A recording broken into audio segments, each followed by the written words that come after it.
प्रारंभिक दक्षिण भारतीय मंदिरों में वास्तुकलात्मक शैलियों की प्रादेशिक विभिन्नताओं पर प्रकाश डालिए।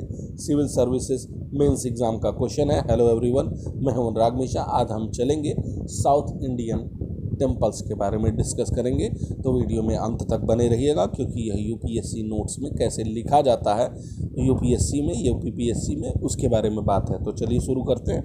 दक्षिण भारतीय मंदिर निर्माण की वास्तुकलात्मक शैली द्रविड़ कला शैली कही जाती है।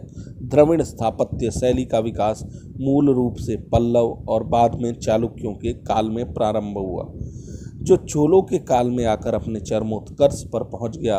इस दौरान मंदिर निर्माण की वास्तुकलात्मक शैलियों में प्रादेशिक स्तर पर कतिपय संशोधनों का भी समावेश होता रहा। स्थापत्य शैली में नई विशेषताओं का समावेश हुआ।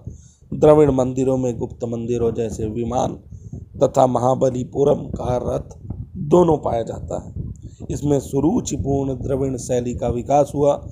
रथों में द्रविड़ शैली के दो मुख्य तत्व शामिल हैं। विमान, जो गर्भगृह का प्रतिनिधित्व करता है, गोपुरम अर्थात मंदिर के प्रवेश के लिए विशाल द्वार। पुनः पल्लव वास्तुकला को दो मुख्य वर्गों में बांटा जा सकता है। पहाड़ियों को काटकर बनाए गए मंदिर, इमारती मंदिर। पहाड़ियों को काटकर बनाए गए मंदिरों को दो उपवर्गों में विभाजित किया जा सकता है। स्तंभ युक्त हाल, जिसे मंडप कहा जाता है, एकास्मिक मंदिर यानी रथ। सर्वप्रथम महेंद्र वर्मन के काल में अधिकांशतः मंडपों का निर्माण कराया गया।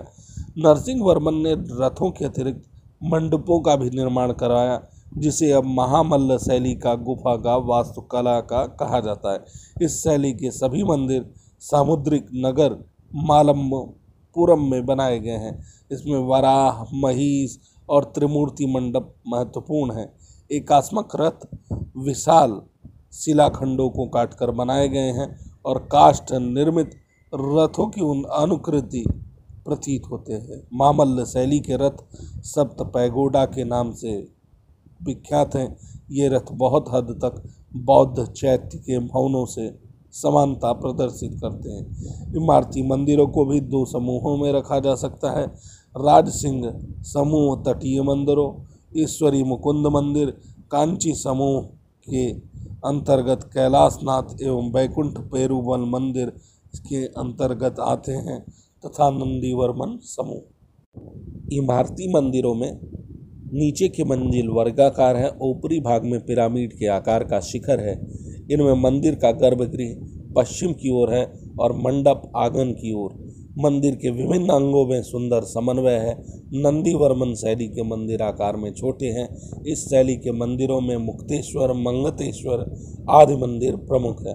चालुक्य शैली द्रविड़ शैली का ही परिवर्तित रूप है और इस पर नागर शैली का प्रभाव है। ऐहोल, पटक्कल तथा अन्य स्थानों पर द्रविड़ और नागर शैली के मंदिर साथ साथ पाए जाते हैं। इससे उत्तरकालीन चालुक्यों के काल में एक मिश्रित शैली का जन्म हुआ, जो बाद के समय में बेसर शैली के नाम से भी जाना जाने लगा। चालुक्य मंदिर के दो मुख्य भाग हैं, विमान एवं मंडप, जो एक अंतराल से जुड़े हुए हैं। विमान के ऊपर एक पिरामिड प्रकार का शिखर बना है। मंडप एक समतल छत से ढका होता है, जिसे स्तंभ सहारा देते हैं। चालुक्य शैली के मंदिर गर्भगृह की दृष्टि से द्रविड़ मंदिरों से भिन्न दिखाई देते हैं, जिसमें पुनः मंडप का परिणाम विमानों से बड़ा होता है। बाहरी हाल के निर्माण में द्रविड़ और नागर दोनों शैलियों का प्रभाव है। साथ ही चालुक्य मंदिर भारतीय वास्तुकला में सर्वाधिक अलंकृत अभिव्यक्ति के लिए भी विख्यात है।